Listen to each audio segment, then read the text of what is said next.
Olá, estamos aqui no laboratório e vamos explorar tanto o que significa o termo EPI e também os materiais que a gente usa no laboratório para a gente estar fazendo vários estudos, né, vários testes, né, tanto em relação a pesquisas relacionadas até ao desenvolvimento de medicamentos, em plantas, vírus, bactérias e tudo mais. Então, falando sobre EPI. O que é EPI na verdade? Né? São equipamentos de proteção individual, né?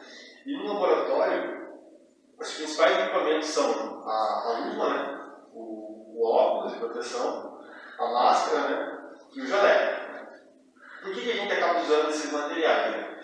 Obviamente, a gente usa a luva para evitar o contato direto da mão com certas substâncias, com certos micro-organismos, né? Que às vezes eles podem até ser estar infectando o nosso corpo, né? O óculos para evitar que algum material, né, alguma mistura, alguma reação acabe atingindo o nosso olho, provocando algum acidente. E, obviamente, o uso da máscara, né, que hoje em dia não é só um EPI que é necessário dentro do laboratório, mas também é um EPI, né, um equipamento de proteção individual, que é praticamente obrigatório de ser usado nos lugares públicos. Né? E o uso da máscara acaba sendo uma coisa mais chamativa por ele evitar a respiração, né? Evitar que a gente inale certos materiais, né? Certos, por exemplo, bactérias, fungos, vírus, né? Entre outros patógenos ou materiais que podem estar afetando o nosso organismo. Né? Então, agora, olhando para os materiais do laboratório, né? A gente está vendo aqui várias livrarias, né? E vamos explorar um pouquinho para que serve cada material desse. Né? Então, a gente está vendo aqui um balão volumétrico de 2.000 ml, ou seja, 2 litros, e aqui um balão volumétrico de 100 ml. Né? Qual é a diferença de a gente usar um balão volumétrico desse de vidro, né? Por exemplo, usar uma garrafa PET para a gente estar fazendo uma mistura? Quando a gente vai no mercado, se você olhar o volume das garrafas, sempre existe uma variação, né, no nível que cada garrafa tem, né, fechada.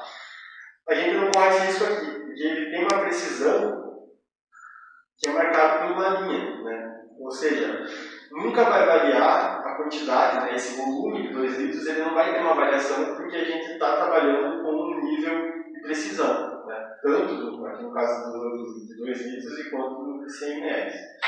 Aqui a gente está vendo as provetas, né, que a gente às vezes vai fazer medições que talvez não precisem ser tão precisas. Né?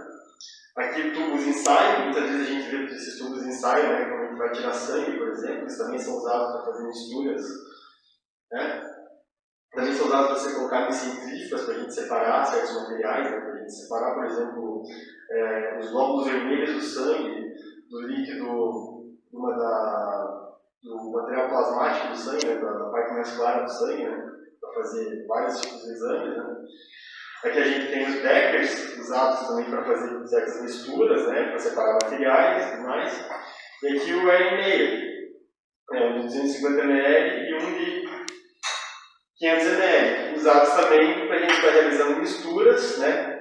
Assim como eu poderia fazer uma mistura no becker, eu também consigo fazer uma mistura no RNA. Só que aqui, devido ao formato do gargalo dele, eu tenho uma perca muito menor do material que vai aqui dentro. Né. Às vezes aqui, se eu fizer uma mistura rápida, eu posso acabar fazendo com que o material ele transborde. Né. Aqui eu tenho uma pipeta de precisão, né. Ou seja, quando eu quero misturar certas substâncias e a quantidade dessas substâncias elas precisam ser precisas. Né. Então eu acabo usando essa pipeta de precisão. Aqui a gente tem a pipeta de Pasteur, que é usada também para a gente fazer misturas, só que ele, na verdade, é usado para a gente transferir certos materiais, né, de um lugar para o outro, ou seja, de um becker para o outro, de um becker para uma placa de PET e tudo mais. Aqui a pinça, que é usada para a gente manusear, né, facilitar o manuseio de materiais que têm um tamanho muito reduzido, né, acaba facilitando. E aqui agora, né, as lâminas e as lamínulas, que são usadas para a gente confeccionar os materiais que a gente está utilizando no microscópio. Ou seja, a gente consegue preparar, né, a gente vai preparar aqui para vocês verem uma lâmina que a gente está conseguindo observar em tamanho microscópico, por exemplo, a estrutura. A gente escolheu aqui que é a haste da folha da batata doce. A gente vai estar fazendo uma lâmina com isso aqui, só para a gente acompanhar o processo.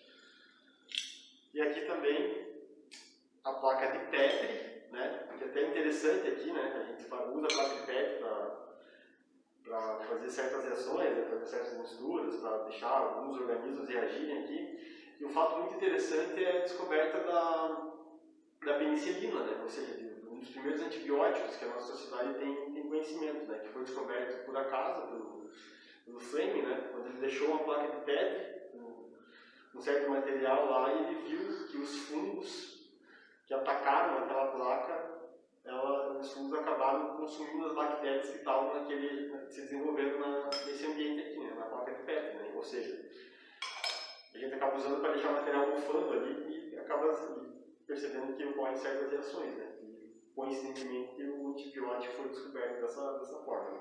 E aqui também tem o vidro de relógio, né? Que a gente usa para pesar certos materiais, né? E é interessante que no laboratório a gente usa uma balança, que é a balança de precisão, né?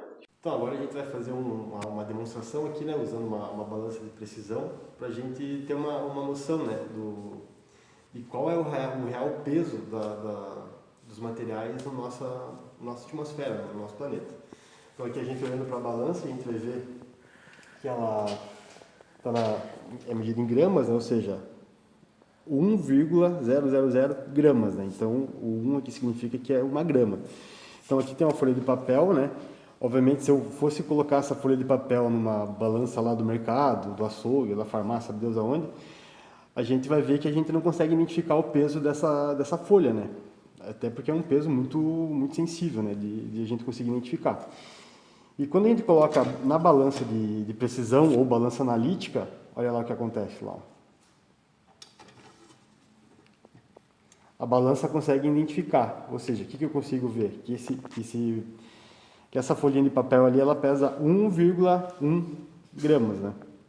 E é interessante destacar, né, se a gente reparar nessa balança, ela é toda vedada, né? Exatamente para que nada interfira na identificação do peso desse material. Bacana? Tá. E agora a gente vai fazer um processo aqui para a gente entender como é que funciona a confecção de uma lâmina. A gente vai pegar aqui, eu tenho um estilete, a gente vai pegar uma haste aqui, né, ou seja, uma haste da folha que sustenta a folha da batata doce, né? A gente vai cortar, a gente vai fazer um corte transversal dessa haste, né? Para a gente poder estar analisando essa estrutura dessa planta no microscópio, né? Então, você está vendo aqui eu fazendo um cortezinho aqui dessa haste, né?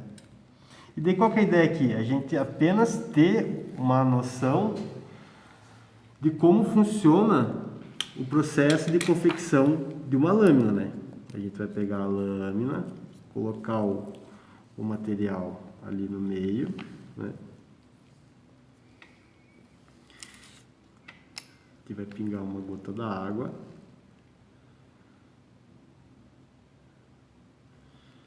E posteriormente vai estar colocando a lamínula em cima para a gente estar conseguindo ver esse material agora, né? Ou seja, essa estrutura aqui da planta no microscópio, né? E daí qual que é a ideia, né? A gente está mostrando para vocês apenas o processo, né? Claro que para a gente ter uma lâmina que ela pode ser utilizada numa aula ou utilizada numa pesquisa, o processo de confecção, né, os materiais utilizados, o tempo de secagem desse corte, ele é muito mais complexo, né? A gente só está mostrando de forma muito simples o processo de confecção de uma lâmina, né?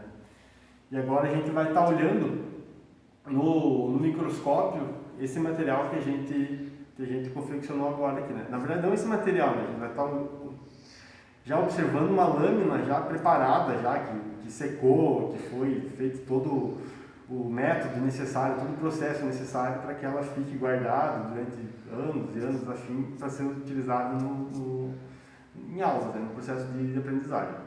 Então, como a gente estava vendo, né, a gente mostrou ali só o processo de confecção de uma lâmina, é claro que para uma lâmina ficar pronto para poder ser usado numa pesquisa leva, né, o processo é muito mais complexo. Então aqui a gente tem um tronco, né, de uma árvore mostrando quais os cortes que são observados nas lâminas, né? Então a gente, quando a gente está olhando aqui o tronco, né, se tenta olhar assim, você vê que ele tem um formato de uma circunferência, né? Então a gente tem o corte tangencial, para a gente estar olhando as estruturas que estão presentes nessa região do tronco, né? O corte transversal, ou seja, para a gente olhar toda a estrutura, né, interna desse caule, desse tronco, né? E o corte radial, né? Que tem a equivalência do raio da circunferência do tronco da planta, né? Todos esses cortes eles são feitos para a gente pesquisar melhor como que são realizados os transportes dentro da planta, né? Como que funciona a respiração celular, a composição das membranas, das paredes celulares do vegetal, né? E aqui agora a gente tem uma lâmina mostrando o corte da Araucaria angustifolia, né? E a gente vai estar olhando agora, tanto no microscópio, né, quanto na lupa, as estruturas tanto da batata doce, como a gente viu ali atrás, né, olhar as nervuras da batata doce através da lupa, que tem uma escala muito maior, na verdade, do que o microscópio, né. Então aqui uma lâmina de uma Araucaria angustifolia, né, corte longitudinal, ou seja, um corte mostrando esse corte aqui da planta. E agora a gente vai observar no microscópio e na lupa essas estruturas, né?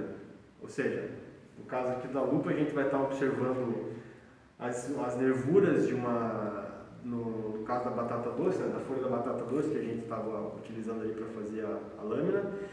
E aqui a gente vai estar observando a gema apical de uma araucária, né?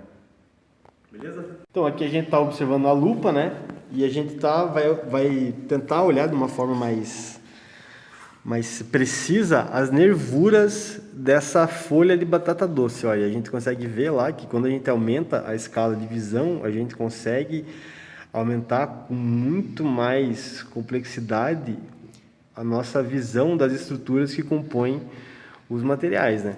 E agora a gente vai estar olhando aqui o corte da gema apical de uma araucária, né? Ou seja, de uma gimnosperma, né? Como a gente observou em aulas anteriores. O corte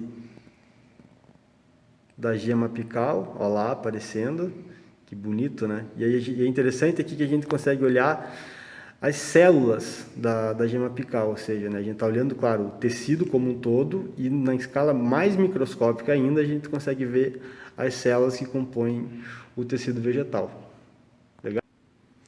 Então agora a gente vai sair de uma lente de 40 vezes e vai mudar para uma lente de 400 vezes de aumento, né? E vamos observar quais estruturas que a gente consegue ver no microscópio.